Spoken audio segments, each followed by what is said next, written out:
أعوذ بالله من الشيطان الرجيم. بسم الله الرحمن الرحيم.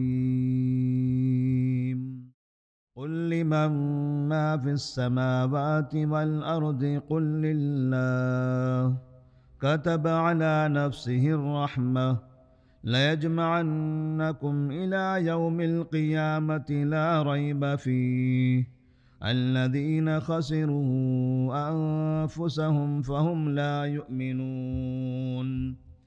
وله ما سكن في الليل والنهار وهو السميع العليم.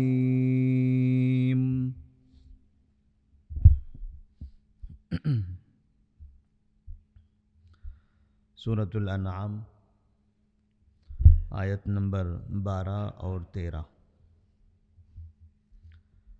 اللہ تبارک و تعالیٰ نے ان آیات سے پہلے مشرکین مکہ کا وہ حال بیان کیا کہ جس میں وہ لوگ نبی کریم صلی اللہ علیہ وسلم کا مذاق اڑایا کرتے تھے۔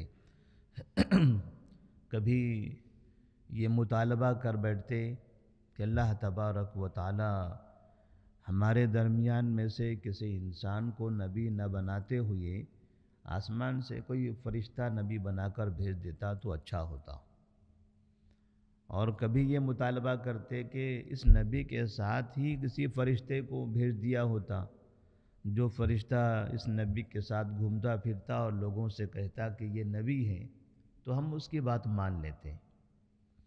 یا اس طرح سے کبھی یہ مطالبہ کرنے لگ گئے کہ اللہ تبارک و تعالیٰ جو قرآن مجید محمد صلی اللہ علیہ وسلم پر نازل کر رہا ہے تو یہ تو نازل ہوتا ہوا ہمیں دکھائی نہیں دیتا، یہ کیسے نازل ہو رہا ہے، کس شکل میں ہے، یہ ان کے سینے پر نازل ہوتا ہے، یہ ہمیں سناتے ہیں، ہمیں اس پر بھروسہ نہیں ہے۔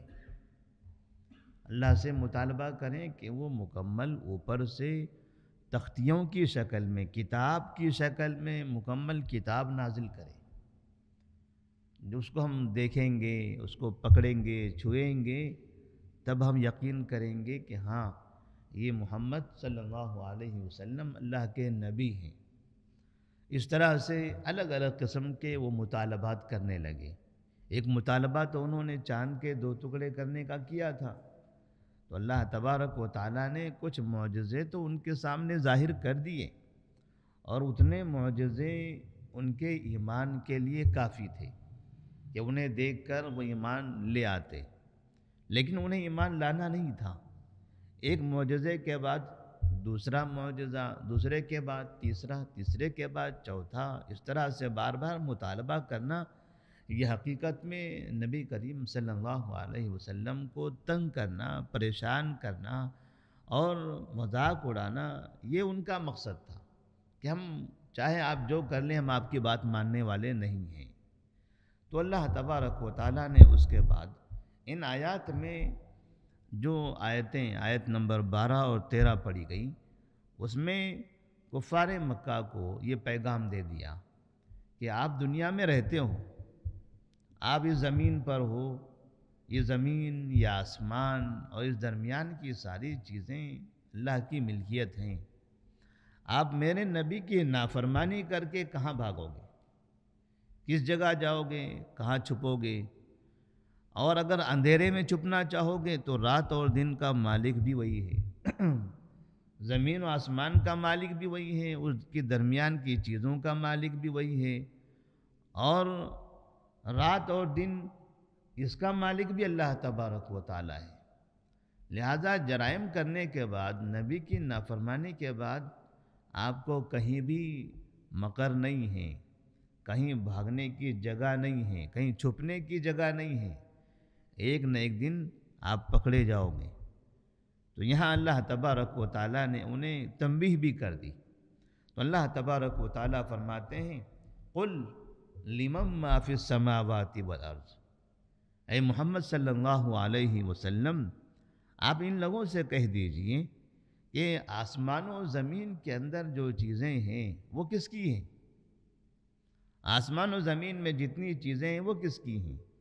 آسمان و زمین بھی اسی کی ہیں، اور اس کے اندر جتنی چیزیں ہیں جو گھر ہے، جو بلڈنگیں ہیں، جو کھیتیاں ہیں، جو باغات ہیں، جو پہاڑ ہے، جو صحرا ہے، جو سمندر ہے، اور پھر جو مخلوقات ہیں، جو مخلوقات ہیں، انسان ہیں، جانور ہے، جن ہیں، یہ سب کس کے ہیں؟ قل للہ، آپ ہی ان سے کہہ دیجئے۔ وہ تو ایسے وقت میں اعتراف نہیں کریں گے، جب ان سے آپ پوچھیں گے کہ کس کا ہے تو وہ خاموش رہ جائیں گے، وہ نہیں کہنے والے، کیونکہ ان کا دل جانتا ہے کہ یہ اللہ کی ہیں، ان کا دل اعتراف کرتا ہے ان سب کا مالک اللہ ہے، لیکن سرکشی ایسی ہے کہ وہ زبان پر لانا نہیں چاہتے۔ جیسا کہ بہت سے لوگ دنیا کے اندر حق معلوم ہوتا ہے، وہ جانتے ہیں کہ حق کیا ہے، لیکن وہ اپنی زبان پر نہیں لاتے۔ ان کو پتہ ہوتا ہے کہ صحیح راستہ کون سا ہے، کتاب و سنت والا صحیح راستہ کون سا ہے، عقید توحید کی تعلیم کیا ہے۔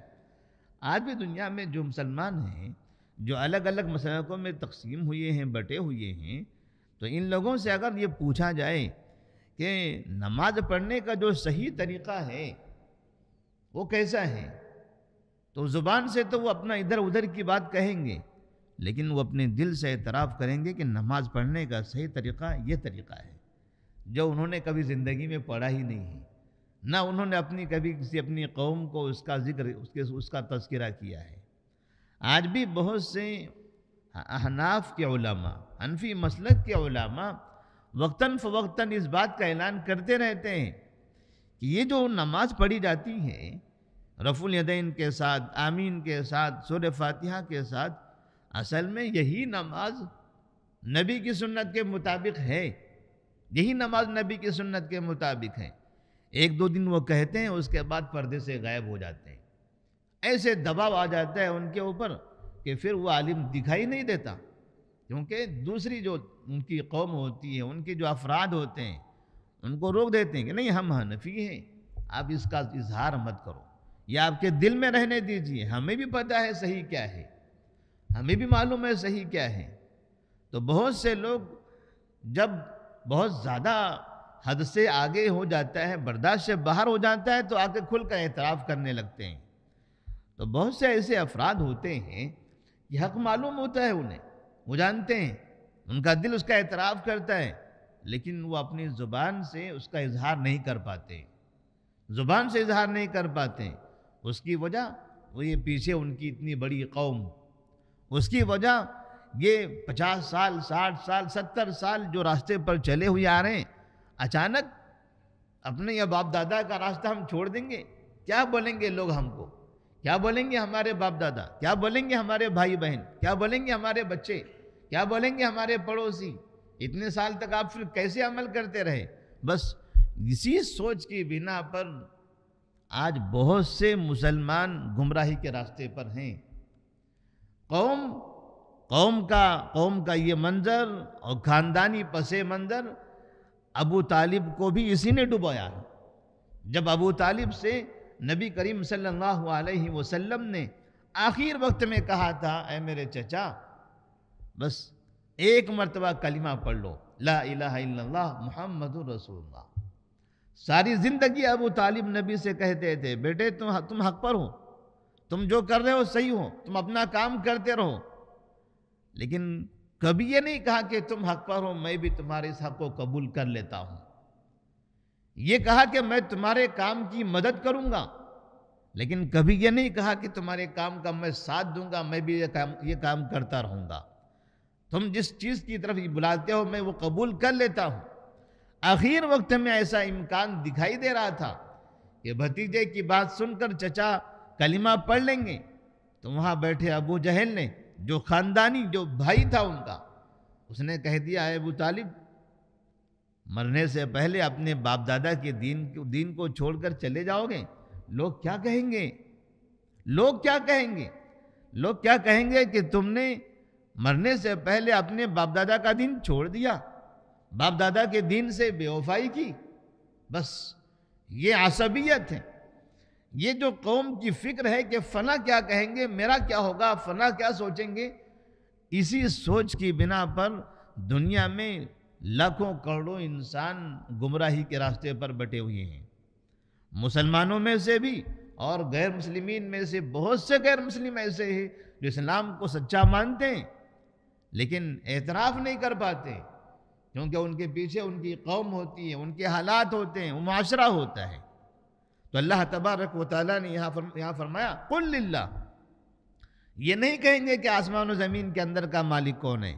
اے محمد صلی اللہ علیہ وسلم آپ ہی کہہ دیجئے ان کو، ان کا دل جانتا ہے، زبان نہیں بولنی چاہتی، آپ اپنی زبان سے بول دیجئے قل للہ، کہہ دیجئے کہ یہ سب اللہ ہی کا ہے۔ کتب علی نفسہ الرحمہ، اللہ تبارک و تعالیٰ نے اپنے نفس پر، اپنے آپ پر رحمت کو واجب کر دیا ہے، لازم کر دیا ہے۔ اس کے پاس رحمت ہے۔ اتنی نافرمانیوں کے باوجود کعبہ جو توحید کا مرکز تھا اس کے اندر جا کر، جو توحید کے لیے بنایا گیا تھا، جس کو بنانے والے انبیاء تھے، اسی مرکز میں جا کر لوگ بت رکھتے ہیں اور وہیں اللہ کا نام لیے بغیر کسی اور کے نام پر سجدہ کرتے ہیں، کسی اور کے نام کی عبادت کر رہے ہیں، پھر بھی اللہ تبارک و تعالیٰ تمہیں روزی دے رہا ہے۔ انسانوں میں اس طرح کی جرات کر کے دیکھیے، کسی انسان نے اچھا کام کیا ہو اور اسی کے ساتھ جا کر آپ برا کر کے دکھا دیجئے، پھر دیکھیے آپ کا حشر کیا ہوتا ہے۔ کسی انسان نے آپ کے ساتھ احسان کیا ہو، آپ اسی کے ساتھ برا برتاؤ کر کے دیکھیے، پھر دیکھیے زندگی میں آپ کے ساتھ کیا کیا جائے گا۔ یہ اللہ تبارک و تعالی رحمان اور رحیم ہے، وہ رحمان اور رحیم ہے۔ ایسے خطرناک جرائم کے باوجود اللہ تبارک و تعالیٰ تمہیں روزی دے رہا ہے، تمہیں زندگی ملی ہوئی ہے۔ کتب علی نفسہ الرحمہ، اگر یہ رحمت نہ ہوتی، نبی نے فرمایا کہ اللہ تبارک و تعالیٰ کا وہ ارشاد، ان رحمتی وسعت کل شیء، میری رحمت تمام چیزوں پر وسیع ہے، تمام چیزوں پر غالب ہے۔ اسی وجہ سے دنیا کے اندر کافر بھی زندگی گزار رہا ہے، مسلمان بھی زندگی گزار رہا ہے۔ اگر اللہ تعالیٰ نافرمانی اور فرمانی اور فرما برداری کے حساب سے انسانوں کو روزی دیتا تو آج کافر سب بھوکے مرے ہوتے، آج کافروں کا وجود نہ ہوتا، سب در در بھٹکے ہوتے، لیکن اللہ تبارک و تعالیٰ انہیں بھی روزی دے رہا ہے، وہ بھی اچھی زندگی گزار رہے ہیں۔ تو یہاں اشارہ کر دیا گیا کفار مکہ کے بارے میں، اللہ تبارک و تعالیٰ نے اپنے لیے رحمت کو واجب کر دیا ہے۔ یہ اللہ کی رحمت کا نتیجہ ہے کہ اس کی نافرمانی کے باوجود تم مکہ میں زندگی گزار پا رہے ہو۔ لَيَجْمَعَنَّكُمْ إِلَىٰ يَوْمِ الْقِيَامَةِ لَا رَيْبَ فِيهِ، لیکن یہاں جو تمہیں ڈھیل دی جا رہی ہے، یہاں جو تمہیں مواقع دیے جا رہے ہیں، یہ ہمیشہ نہیں ہونے والا ہے، یہ بس موت تک۔ جب موت آ جائے گی اس کے بعد لَيَجْمَعَنَّكُمْ إِلَىٰ يَوْمِ الْقِيَامَةِ لَا رَيْبَ فِيهِ، پھر تم سب کو وہ جمع کرے گا قیامت کے دن، جس دن کے بارے میں کسی کو کوئی شک نہیں ہے، وہاں وہ جمع کرے گا، اور وہاں جمع کر کے پھر وہ حساب لینے والا ہے۔ پھر وہاں نافرمانی کرنے والوں پر رحم نہیں کیا جائے گا، بس رحم کا موقع یہاں ہے، دنیا کے اندر ہے۔ دنیا میں جب تک ہے اللہ تبارک و تعالیٰ رحم کرے گا، آخرت میں اللہ تعالیٰ کی رحمت جو اللہ کی صفت ہے، دنیا میں تمام لوگوں کے لیے ہے، دنیا میں تمام انسانوں کے لیے ہے، فرما برداروں کے لیے بھی، نافرمانوں کے لیے بھی، لیکن آخرت میں اللہ تبارک و تعالیٰ کی رحمت صرف مومن بندوں کے لیے ہوگی، کافروں کے لیے وہاں رحمت نہیں ہوگی۔ تو لَيَجْمَعَنَّكُمْ إِلَىٰ يَوْمِ الْقِيَامَةِ لَا رَيْبَ فِيهِ الَّذِينَ خَسِرُوا أَنفُسَهُمْ فَهُمْ لَا يُؤْمِنُونَ، تو جن لوگوں نے اپنے آپ کو گھاٹے میں ڈالا ہے تو وہ ایمان نہیں لائیں گے۔ جو لوگ اپنے آپ کو خسارے میں ڈال رہے ہیں، جب کا اپنا نقصان پہنچانا چاہتے ہیں، وہ کبھی ایمان لانے والے نہیں ہیں۔ وَلَهُ مَا سَكَنَ فِي اللَّيْلِ وَالنَّهَارِ وَهُوَ السَّمِيعُ الْعَلِيمُ، اور پھر اللہ تبارک و تعالیٰ فرماتے ہیں کہ دن اور رات میں جو کچھ ہے وہ سب اللہ کا ہے، دن اور رات میں جو کچھ ہے وہ سب اللہ کا ہے۔ وَهُوَ السَّمِيعُ الْعَلِيمُ، وہ سننے والا اور جاننے والا ہے۔ یعنی آسمان و زمین میں مکان کے اعتبار سے جتنی چیزیں ہیں وہ سب اللہ کی ہیں، اور دن اور رات میں زمان کے اعتبار سے جتنی چیزیں ہیں وہ سب اللہ تبارک و تعالیٰ کی ہیں. یعنی اللہ تبارک و تعالیٰ مکان اور زمان دونوں کا مالک ہے. اللہ مکان اور زمان دونوں کا مالک ہے. لہذا انسان کو یہاں سے بچ کر جانے کی کوئی جگہ نہیں ہے، کوئی ایسا وقت نہیں ہے، کوئی ایسا زمانہ نہیں ہے کہ اس زمانے میں انسان اپنے آپ کو ایمان کے بغیر محفوظ کر سکے. ہر حالت میں انسان کو اللہ تبارک و تعالیٰ کے دربار میں حاضر ہونا ہی ہے.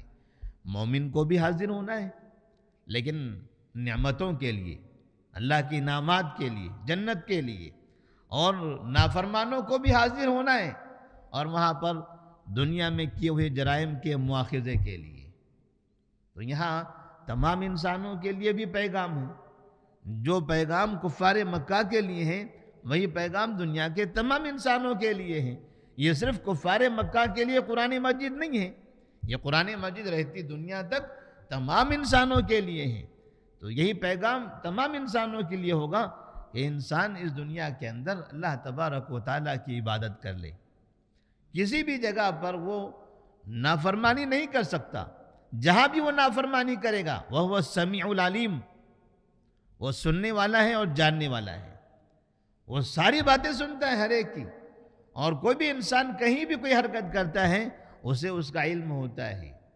جب انسان کو اس بات کا احساس ہو کہ میں جو بول رہا ہوں یہ اللہ سن رہا ہے، میں جو کر رہا ہوں اللہ تبارک و تعالیٰ اسے دیکھ رہا ہے، وہ جانتا ہے، تو ایسی صورت میں انسان کے دل میں اللہ کا خوف پیدا ہوگا اور وہ انسان برائیوں سے اپنے آپ کو محفوظ کر سکے گا.